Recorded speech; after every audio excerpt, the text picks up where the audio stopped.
ሰላም ጤና ይስጥልኝ እንደምን ቆያችሁ ውድ አድማጮቻችን የፋስ ስፖርት ዩብ ነው።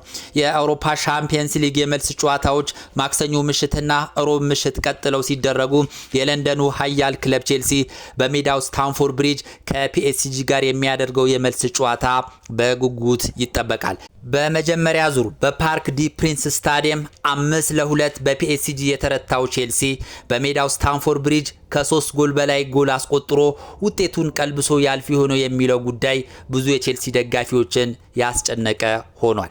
የቼልሲ ተጫዋቾችና አሰልጣኙ ውጤቱን ቀልብሰን እናልፋለን ቢሉም ብዙዎች ግን ቼልሲዎች ይህንን ስለማሳካታቸው ይጠራጠራሉ። ጨዋታው ምን መልክ ይኖረዋል የሚለውን ጉዳይ እንደዚሁም ስለ ጨዋታው የተሰሙ አዳዲስ መረጃዎችን የማቀርብላችሁ ይሆናል። ከዚህም ጋር ተያይዞ እንግዲህ የቼልሲ ወሳኝ ተጫዋች የሆነው ሪስ ጄምስ ትልቅ ጉዳት አጋጥሞታል። የሪስ ጄምስንም ጉዳት እንመለከታለን። አሰልጣኝ ሊያም ሮዚነር ፕሬስ ኮንፈረንስ ላይ ተገኝተው ከፒኤስጂ ጋር ስለሚደረገው ጨዋታ ማብራሪያ ሰጥቷል። በእርግጠኝነት ጨዋታውን ቀልብሰን ወደ ቀጣይ ዙር እናልፋለን ሲሉ ተናግረዋል። አሰልጣኝ ሊያም ሮዚነር በፕሬስ ኮንፈረንስ ላይ ያነሷቸውን ዋና ዋና ጉዳዮችን እንመለከታለን። የእንግሊዝ እግር ኳስ ማህበር ቼልሲ ላይ ቅጣት አስተላልፎ የገንዘብ ቅጣትና የተጫዋቾች ዝውውር እገዳን ቅጣትን አስተላልፎበታል። እንደዚሁም የእንግሊዝ እግር ኳስ ማህበር ቼልሲ ላይ የጣለውን ቅጣት እንመለከታለን። እስከ መጨረሻው አብራችሁን እንድትሆኑ በአክብሮት ጋብዛለሁ።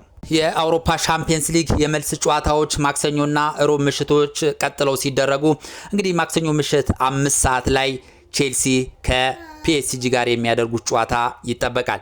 እንግዲህ ቼልሲ በመጀመሪያው ዙር በሚያስቆጭ ሁኔታ 5-2 በሆነ ውጤት መሸነፉ ይታወሳል። በተለይ የቼልሲው በረኛ ጆርጊንሰን በሰራው ግልጽ ጥፋት ቼልሲ እንግዲህ ከ3 ጎል በላይ ተቆጥሮበት እንግዲህ 5-2 መሸነፉ ይታወሳል። በተለይ ቼልሲ 2-2 አቻ በሆነበት ሁኔታና ቼልሲ ጨዋታውን ተቆጣጥሮ እየተጫወተ በነበረበት ሁኔታ እንግዲህ ጆርጊንሰን ፒኤስጂ ተጫዋች እንግዲህ ኳስ አስረክቦ ሶስተኛ ጎል ተቆጥሮበት እነዚህ በኋላ ቼልሲዎች ወደ ጎል በሚያደርጉት ጥረት ውስጥ እንግዲህ ፒኤስጂዎች በካውንተር አታክን እንግዲህ ያለቀላቸውን ኳሶች ወደ ግብነት አስቆጥረው እንግዲህ 5-2 መጠናቀቁ ይታወቃል። እንግዲህ 5-2 መጠናቀቁ በእርግጥ ለቼልሲ ትልቅ ፈተና ይሆንበታል። ከ3 እና ከዛ በላይ ጎል አግብቶ ወደ ቀጣይ ዙር ማለፍ ይጠበቅበታል ማለት ነው። ቼልሲ እንግዲህ ይህን ያሳካለው የሚለው ጉዳይ ብዙ የቼልሲ ደጋፊዎችን ያስጨነቀ ጉዳይ ሆኗል። ብዙዎች እንግዲህ ለሁለት ተከፋፍለው እየተከራከሩ ይገኛሉ። አንዳንዶች ቼልሲ ይህንን ሊያሳካው ይችላል፣ ከዚህ በፊትም እነ ባርሳ እንደዚሁም ሌሎች ክለቦች አሳክተውታል፣ ቼልሲም የማያሳካበት ምክንያት የለም እያሉ እየተናገሩ ይገኛሉ። እንደዚሁም አንዳንዶች ደግሞ በጣም ከባድ ነው፣ ፒኤስጂ አሁን ላይ አሉ ከተባሉ የዓለማችን ሀያል ክለቦች አንዱ ነው፣ የአውሮፓ ሻምፒየንስ ሊግ ያምነው አሸናፊ ነው፣ ቼልሲዎች ይህንን ማድረግ ይከብዳቸዋል፣ ውጤቱን ቀልብሰው ማለፍ ይከብዳቸዋል ብለው እንግዲህ ሀሳባቸውን እየሰነዘሩ ይገኛሉ። የቼልሲው አሰልጣኝን ጨምሮ የቼልሲ ተጫዋቾች እንግዲህ በእርግጠኝነት ጨዋታውን አሸንፈን ወደ ቀጣይ ዙር እናልፋለን ብለው እንግዲህ ለብዙ ደጋፊዎች ተስፋ እየሰጡ ነው። ምን ያህል እንግዲህ ወደ ተግባር ይቀየራል የሚለው ጉዳይ እንግዲህ ማክሰኞ ምሽት 5 ሰዓት ላይ ምላሽ የሚያገኝ ይሆናል።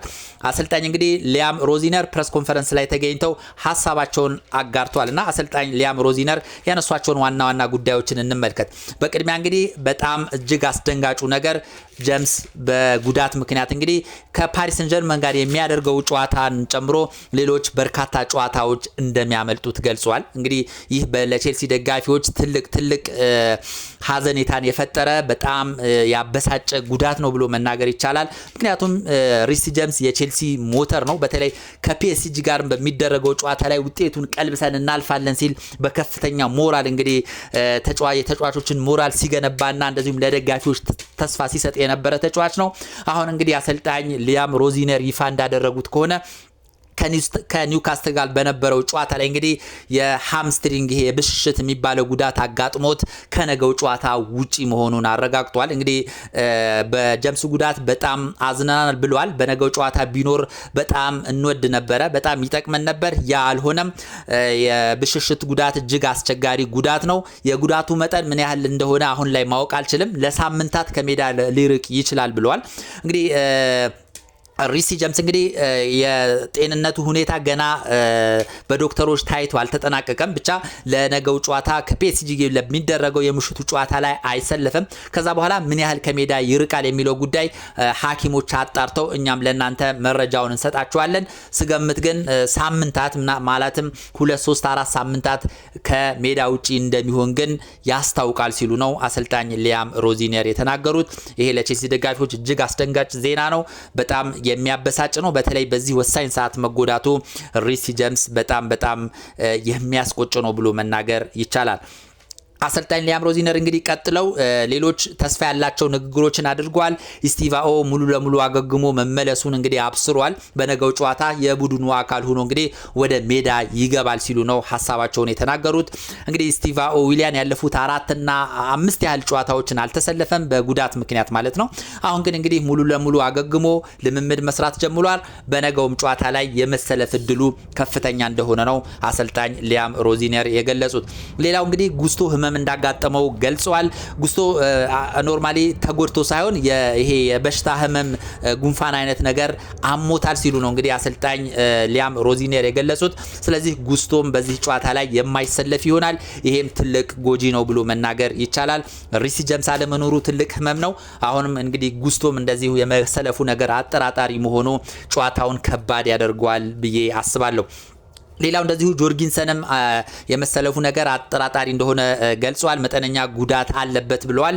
ስለዚህ ጆርጊንሰን አይኖርም። ቢሆንም ግን ባለፈው በሰራቸው ስህተቶች ምክንያት እንግዲህ አሁን ድጋሚ ጨዋታው ላይ ያሰልፉታል ተብሎ አይጠበቅም። ነገር ግን ጉዳት ማስተናገዱን እንግዲህ አሰልጣኝ ሊያም ሮዚነር ተናግረዋል። የመሰለፉም ነገር አጠራጣሪ መሆኑን ገልጿል።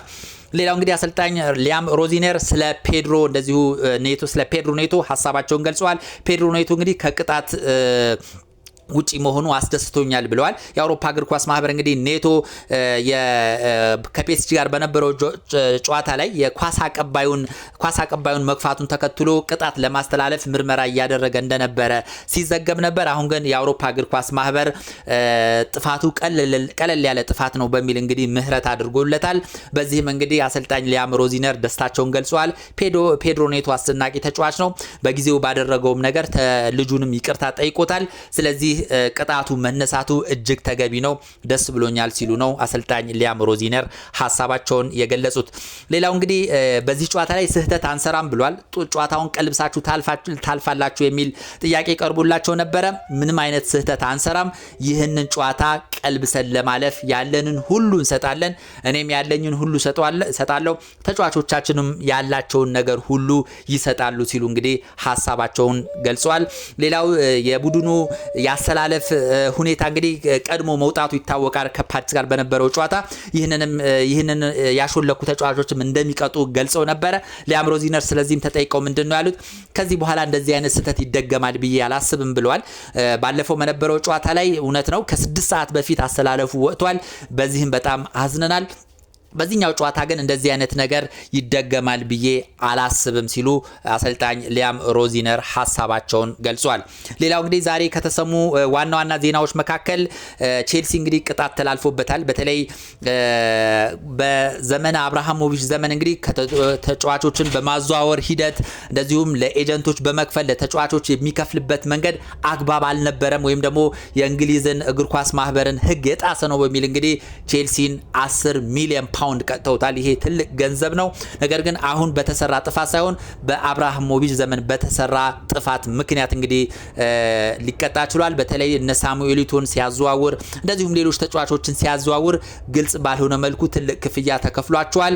እንደዚሁም ለሌሎች ለኤጀንቶች እንደዚሁም ለሌሎች የስታፍ አባላት ግልጽ ባልሆነ መንገድ ወይም ደግሞ በድብቅ ሁኔታ ከፍተኛ ክፍያ ተፈጽሞላቸዋል በማለት እንግዲህ የአውሮፓ እግር ኳስ ማህበር ቼልሲ ላይ የ10 ሚሊዮን ቅጣት አስተላልፏል። እንደዚሁም የአካዳሚ ተጫዋቾችን ለ9 ወራት ያህል እንግዲህ ማስፈረምና መመዝገብ እንዳይችልም እገዳ መጣሉ ነው እየተገለጸ የሚገኘው። የቼልሲ እግር ኳስ ማህበር ይግባኝ ያቀርባል ተብሎ ይጠበቃል። እንግዲህ ይግባኝ አቅርቦ ይግባኙ ተሰሚነት የማያገኝ ከሆነ እንግዲህ ቅጣቱ ተፈጻሚ ይሆናል ማለት ነው።